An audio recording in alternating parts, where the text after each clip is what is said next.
So imagine a massive silent earthquake rolling through the global economy. Right. No buildings fall, the stock market doesn't crash, and, on the surface, everything looks completely normal. Totally normal. But when the dust settles, you look around and realize that an entire floor of the corporate ladder has just vanished. Yeah, I mean, it's a chilling visual, but it really captures the severity of the labor market shift we are navigating today. The entry-level tier is quietly dissolving right beneath our feet. It really is. And we are taking you directly into the center of this mystery today on the deep dive. Exactly. We're unpacking a quiet crisis in the job market, one that directly impacts you. Whether you are, managing a team, running a company, or just trying to navigate your own career path right now. Yeah, it touches everyone. Because since late 2022, between 8 and 11% of early career positions across the US, the UK, Canada, and Australia have simply disappeared. Just gone. Literally 1 in every 9 entry-level opportunities gone. And those positions, they haven't bounced back. Yeah. I mean, employers are fundamentally rewiring how they bring in talent.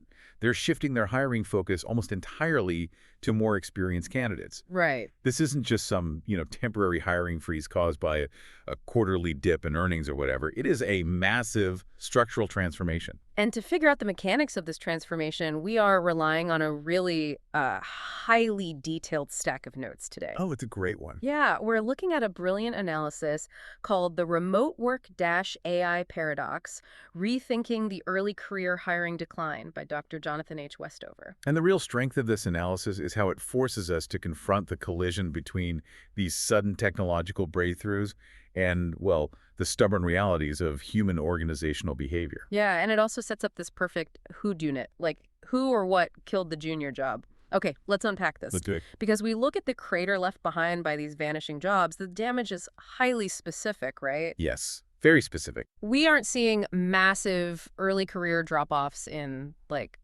retail or hospitality or physical manufacturing. No, not at all. The disappearance is heavily concentrated in white-collar, knowledge-intensive roles that require high computer use. Exactly. Furthermore, we see this exact same pattern occurring simultaneously across multiple countries with vastly different local economies and labor laws. Which is key because that strips away any local political or regulatory explanations, right? The global synchronicity of this points us entirely toward forces that cross borders instantaneously.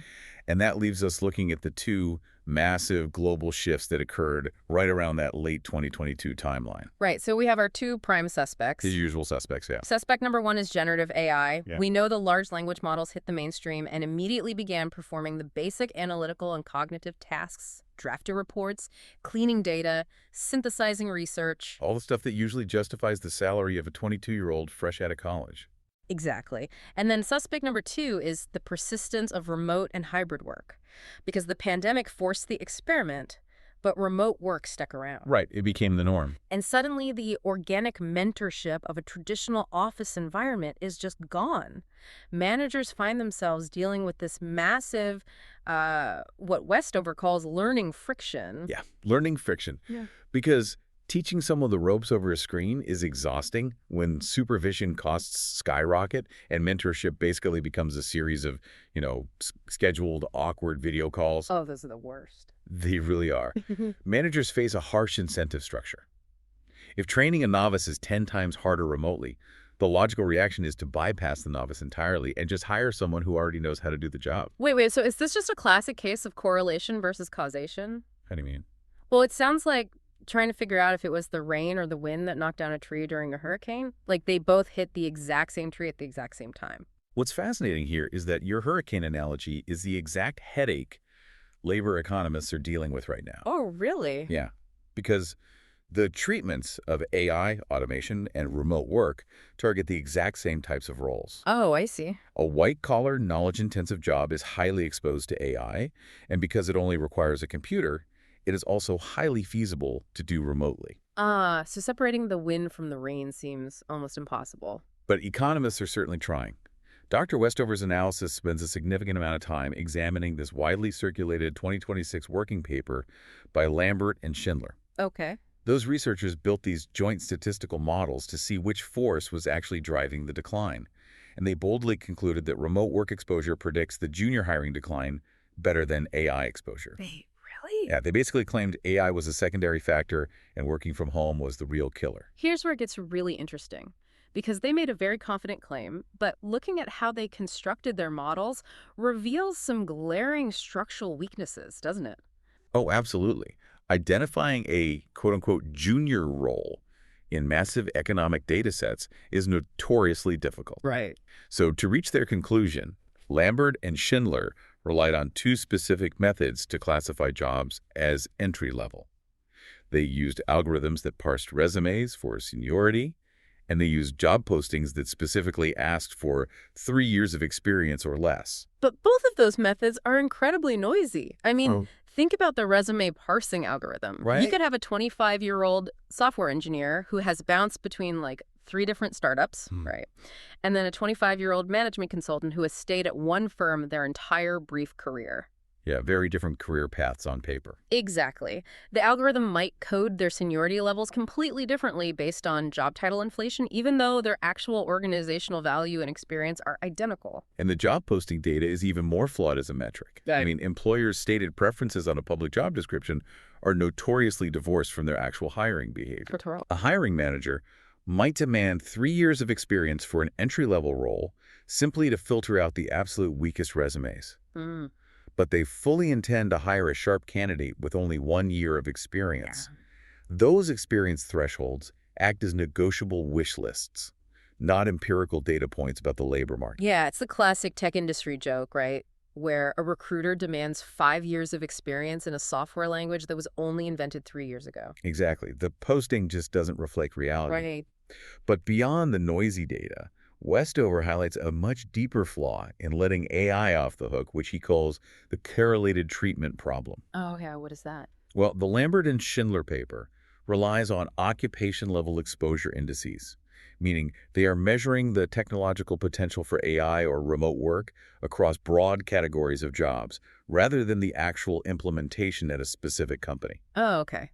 Because measuring potential is fundamentally different from measuring reality. Just because a marketing coordinator role could theoretically be fully automated by an LLM or could theoretically be done from a cabin in the woods doesn't mean a specific marketing firm has actually adopted either of those practices. Right. In a statistical model where two variables overlap as heavily as remote work capability and AI exposure do, the math just struggles to assign causality accurately. It just guesses. Essentially, yeah. Yeah. The model will often arbitrarily assign the blame to whichever factor happens to be measured with slightly less statistical noise in that specific data set. Deciding that remote work is the singular culprit based on technological potential ignores the complex reality of how businesses actually operate. Well, the academic debate over statistical modeling is definitely engaging, but we really need to bring this directly to your reality as a listener. Yes. Whether you are leading a department or navigating your own career trajectory, the fallout of this vanished junior tier is severe. We are talking about deep, lasting damage on both an individual and an organizational level. Absolutely.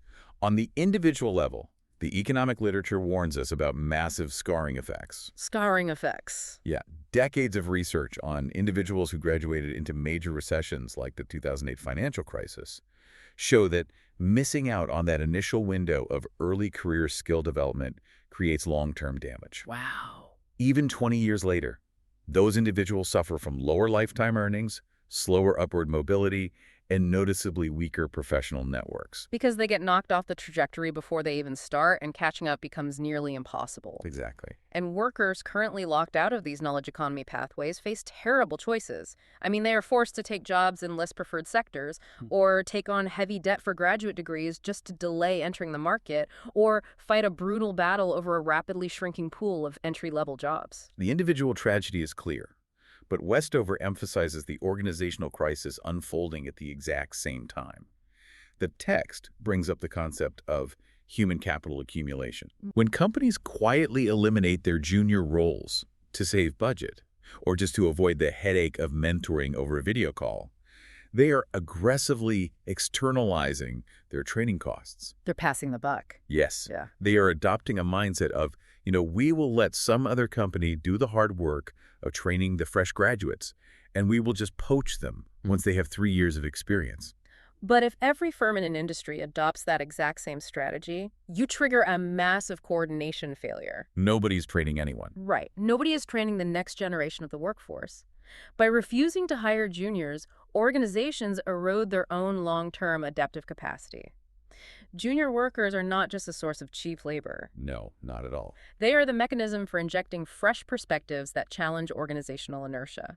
They are the essential pipeline for future leadership. Which leads to a critical vulnerability in how companies pass down tacit knowledge. What exactly is tacit knowledge in this context? Well, a company isn't just a collection of tasks, right? It's a web of unspoken rules, cultural norms, and specific collaborative rhythms. Tacit knowledge is knowing exactly who in the accounting department to email to get a fast approval versus following the official manual that takes 3 weeks. Oh, totally. It is the messy human context of a company's culture. And if an LLM is doing all the basic junior tasks, I mean, an AI certainly cannot absorb that tacit knowledge. You can't invite an algorithm to a coffee chat to understand the company culture. Companies that refuse to hire juniors are basically eating their own seed corn. They survive the winter, but they have nothing left to plant in the spring. If we connect this to the bigger picture, the risk is catastrophic. An AI might perfectly replace the task of writing a weekly summary report, but it cannot replicate the relationship-embedded nature of organizational learning. Right. Learning how to do a task is only a fraction of early career development. Learning how to operate within a specific human system is the core of professional growth. So we are looking at a brutal paradox here. Companies cannot simply ignore these technological shifts. Generative AI offers undeniable efficiency, and remote work provides flexibility that top talent demands. You can't put the genie back in the bottle. Right. Yet they cannot permanently freeze junior hiring without actively destroying their own future talent pipeline. Right. But the most actionable part of Westover's analysis is how forward-thinking organizations are dismantling this paradox. They are moving past the complaints and actively engineering solutions to integrate inexperienced workers into this new reality. Let's examine those mechanisms, starting with how companies are attacking the remote learning friction. Okay. The solution taking hold is structured virtual onboarding, because the era of mailing a laptop to a new hire, giving them a few Zoom links and hoping they figure out the company culture, that's over. Long gone. Organizations are realizing that remote mentorship requires deliberate, almost aggressive design. Research by Emmanuel and colleagues in 2026 highlights a fascinating dynamic.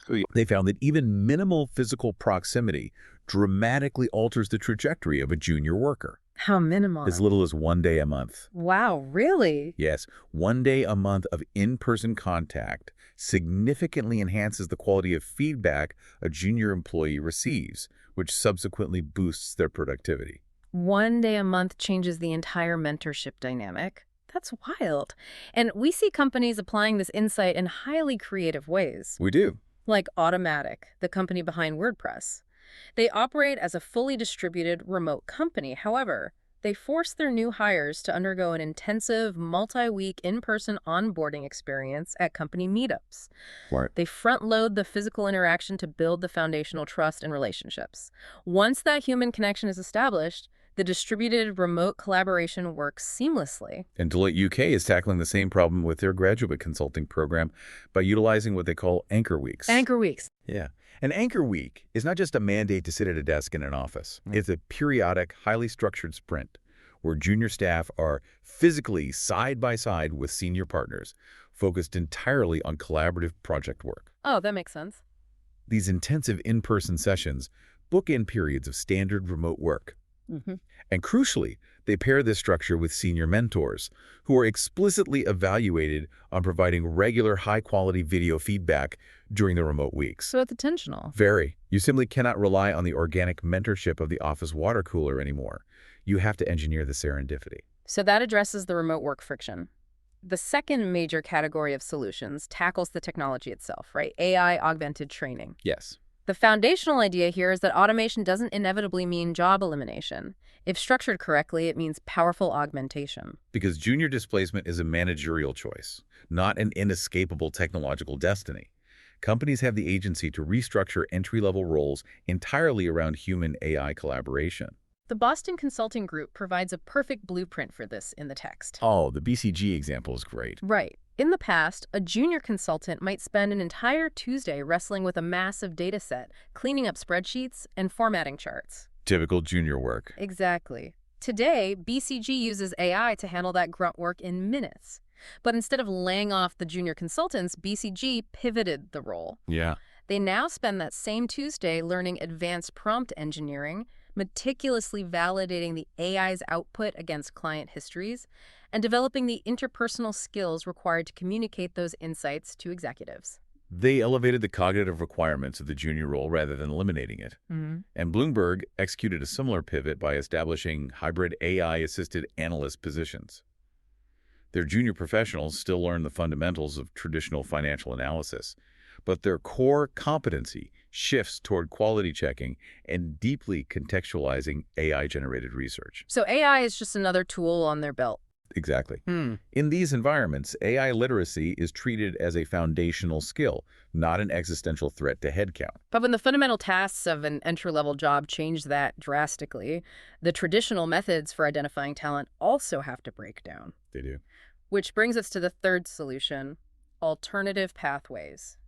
The standard corporate ladder is being replaced by much more varied entry points. Right, because the standard bundle of entry-level tasks is becoming economically unviable for employers to pay for. Right. Consequently, relying on a 4-year university degree as a proxy for a candidate's ability to do those tasks no longer makes sense. Right. Companies need entirely new mechanisms to assess raw potential. And IBM recognized this, right? They eliminated 4-year degree requirements for numerous technical roles.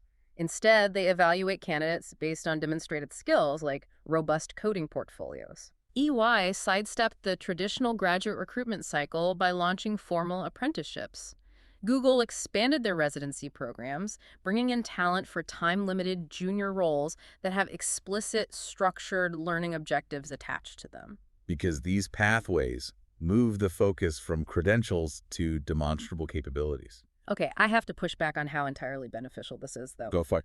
An apprenticeship sounds great, but doesn't a heavy reliance on coding portfolios and demonstrated skills completely shift the burden of training onto the candidate? It does. If the traditional entry-level job, the place where you actually learn the ropes while earning a paycheck, disappears, do I now have to magically build a one-class portfolio on my own unpaid time just to prove I deserve a foot in the door? That is a profound vulnerability in the current system.